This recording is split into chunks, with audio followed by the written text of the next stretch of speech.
तो गुड लोग, हॉकाई का episode 1 never meet your hero शुरू होता है 2012 से। बिशप की फैमिली के लिए नॉर्मल सा दिन था जब तक आसमान से एलियंस ना बरसने लगे। उसके माँ बाप के बीच में अपने पेंट हाउस को बेचने के ऊपर झगड़ा चल रहा था, जिसे यंग किड छुप कर सुन रही होती है। फिर उसका बाप डेरेक उसे समझाता है कि घर छोड़ने की नौबत नहीं आएगी, अपने पप्पा पर भरोसा रखो, और अपनी बेटी को कंफर्ट करता है। फिर जहाँ थोड़ी देर बाद उसकी माँ उसे चेकर्स खेलने के लिए कहती है ताकि माँ बेटे के बीच में उनका बॉन्ड और भी बढ़ सके। सब कुछ नॉर्मली चल रहा होता है, मगर तभी चित्तौरी न्यूयॉर्क पे अटैक करना चालू कर देती है। सैडली बिशप का पेंट हाउस तो डिस्ट्रॉय हो चुका होता है और उसी केओस के बीच में डेरेक भी मारा जाता है। केट की मां एलेनोर अपनी बेटी का ख्याल रखने के लिए उसका पूरा वादा करती है कि मैं तुम्हारे लिए कुछ भी करूंगी, जिस पे यंग केट बस एक बो एंड एरो की डिमांड करती है, क्योंकि उस जंग के बीच में उसने कुछ ऐसा देखा था जिसकी वजह से उसके अंदर इंस्पिरेशन की आग भड़क चुकी थी कि मेरे को भी अब यही करने का है। फिर कई साल बीत गए, केट बड़ी हो गई, मतलब कि मेरी हम उम्र की हो गई। उसका निशाना तो अच्छा हो गया, मगर किस्मत नहीं। अपने कॉलेज का एक डेयर पूरा करने के चक्कर में उसने अपने कॉलेज का बेल तो बजा दिया, मगर पूरे बेल टावर की बच गई। करोड़ों का बेल टावर अब केट के सिर पे फटा, मगर उसकी नहीं फटी क्योंकि उसकी मां है करोड़पति।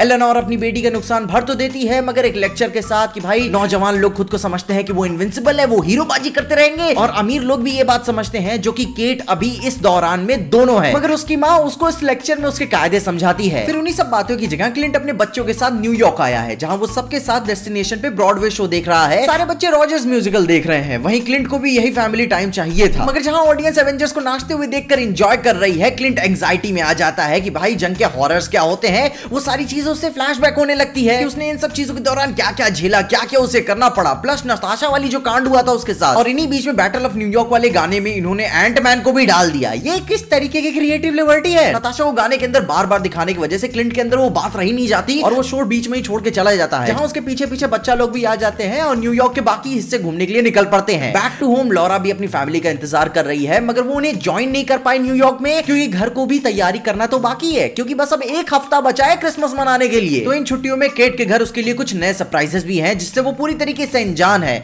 उसकी मां की एंगेजमेंट हो चुकी है जैक डिक्योसने से, एक ऐसा आदमी जिसके बारे में केट बिल्कुल भी नहीं जानती, क्योंकि गुरु उसे बुरा तब लगा जब उसकी बला की खूबसूरत मां का लफड़ा चल रहा था, जिसको लेकर वो बिल्कुल भी खुश नहीं थी, और जो कि वो इस रिश्ते से एक ऐसी लौती नहीं है। उसकी मां की चैरिटी इवेंट वाली पार्टी में जैक के अंकल से भी मिलती है अरमान, जो कि शुरू में देख के तो लग रहा था कि बड़ो केट पे लाइन मार रहे हैं, लेकिन बाद में पता चलता है कि वो तो उसकी मां की आने वाली शादी के लिए उसे मैसेज दे रहे थे। आगे कुछ ही देर बाद अपनी मां से और भी ज्यादा नाराज होने के बाद वो कोने में उसे सुनाई देता है कि अरमान उसकी मां को धमकियां दे रहा है, जिसपे एलेनोर की बेटी भड़क जाती है कि मैटर क्या चल रहा है। वो अपनी मां से पूछती भी है कि सब मैटर चल क्या रहा है, वो तुम्हें धमकी क्यों दे रहा था, मगर वो कुछ बताती नहीं है, वो पार्टी में चल जाती है। मगर यहाँ पे केट भले ही अपनी मां को पूरी तरीके से समझ ना पाए, मगर ये बात तो वो तब समझ जाती है कि कब मेरी मां मेरी परेशानी में है। आगे केट अरमान का पीछा करते करते एक बेसमेंट के वाइनर सेलर में पहुंच जाती है, जहां पे पता चलता है कि ओ गुरु इधर तो इलीगल बोली चल रही है, किसी को डायनासोर की खोपड़ी चाहिए, ले जाओ $2 मिलियन में। अरमान भी वहीं बैठा रहता है और पीछे से जैक भी ज्वाइन कर लेता है।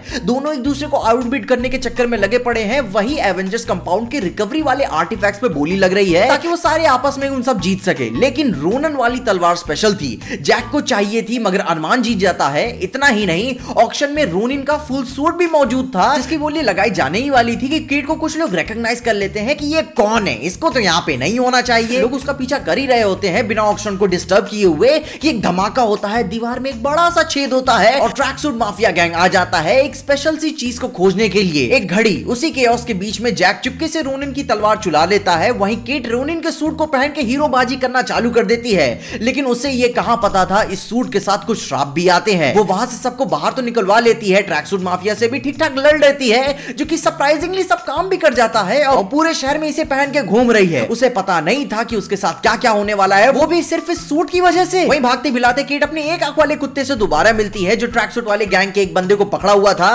कुत्ते को चेस करते करते वो उसे बचाने की नौबत भी आ जाती है, और सड़क पे लम्बलेट होने से पहले वो उसे बचा लेती है। मगर अब उसे कौन बचाएगा, वो जान ही नहीं रही थी कि खतरा कितना बड़ा होने वाला है, और कुत्ते को साथ लेकर अपने घर चली गई। अपार्टमेंट में उसे पिज्जे के एक स्लाइस दे दिया, वो भी फ्रिज में ठंडा पड़ा हुआ, और उसे वहीं पे बंद कर दिया। जो कि अब केट का शक और भी ज्यादा बड़ा हो चुका था कि उसकी मां का मंगेतर कुछ मदरबोर्ड वाली हरकतें कर रहा है, जो कि वो सबसे पहले इस परफेक्ट डिस्गाइज में अरमान के घर पे जाती है, उसके घर में इलीगली घुसती है लफड़े का पता लगाने के लिए, हल्की सी नजर डाल के डिटेक्टिव वाली छानबीन करती है। मगर हालांकि आगे ही थोड़ी देर बाद उसे पता चल जाता है कि ये उसकी जिंदगी की सबसे बड़ी गलती होने वाली है। उसे टेबल पे तुर्किश डिलाइट नहीं बल्कि बटर स्कॉच देखने को मिलता है। खैर इस वाले का अपना एक अलग से ब्रांड है, मगर स्टिल यहाँ उससे पहले कोई आ चुका चुका है। अरमान जमीन पे मरा हुआ पड़ा हुआ है और टाइमिंग तो देखो उसकी, उसी समय पे एक हाउसकीपर भी आ जाती है और मामले की डाबर आमला होने से पहले केट वहां से भाग जाती है। क्लिंट का क्रिसमस प्लान भी एक अलग डायरेक्शन में जाने वाला था, क्योंकि भाई न्यूयॉर्क के दर्शन होने के बाद फैमिली होटल पहुंचती है जहां टीवी का टॉप न्यूज यही चल रहा है, वही धमाके वाली न्यूज चल रही है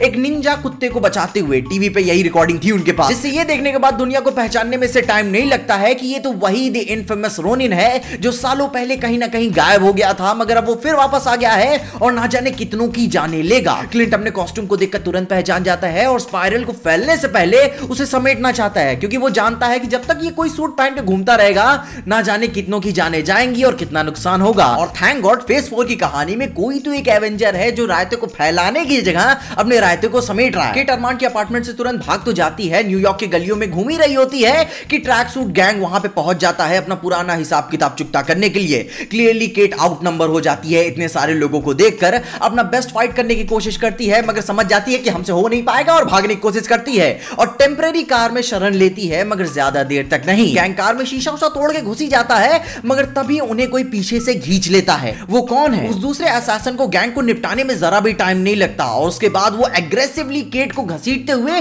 कोने में लेकर जाता है। गलत मतलब आप मत समझिएगा, और उसके ऊपर अपना हाथ छोड़ने ही वाला होता है कि उसका मास्क उतार के वो देखता है कि ये तो एक लड़की है, ऊपर से नौसिखिया प्लस बहुत छोटी है, मतलब कि मेरे हिसाब से नहीं, हॉकाई के हिसाब से। केट उसे देख के तुरंत पहचान जाती है और देखते ही डायलॉग बोलती है you are Hawkeye exclamation mark के साथ। And that's it for this episode. ऐसे ही लटका के हमें पहले एपिसोड में छोड़ देते हैं, लेकिन थैंक गॉड अपने पास दूसरा एपिसोड भी है। हम उसके ऊपर भी चर्चा करेंगे कि ये कहानी एक्चुअल में हमें दिखाना क्या चाहती है। मगर उससे पहले आप इस पहले एपिसोड के बारे में क्या सोचते हैं कमेंट्स में उसके बारे में मुझे जरूर बताइएगा। आपको ये पहला एपिसोड लगा कैसे, और इसके बावजूद भी अगर आपको कुछ कंसर्न्स है तो उसके बारे में भी मुझे कमेंट्स में जरूर बताइएगा। और अगर आपको स्टूडियो देख के कहीं भी अच्छा लगा, खुशी या मजा आया तो इस वीडियो को लाइक जरूर कर देना। इस चैनल पे कहीं से भी नए आ गए हो तो सब्सक्राइब तो जरूर मार देना इस चैनल को, और वीडियो को ज्यादा ही पसंद आ गए तो अपने दोस्तों शेयर कर देना। मेरे इंस्टाग्राम और ट्विटर हैंडल के साथ मेरे फेसबुक पेज की भी लिंक आपको नीचे डिस्क्रिप्शन में मिल जाएगी। और देखते रहिए पीजे एक्सप्लेन।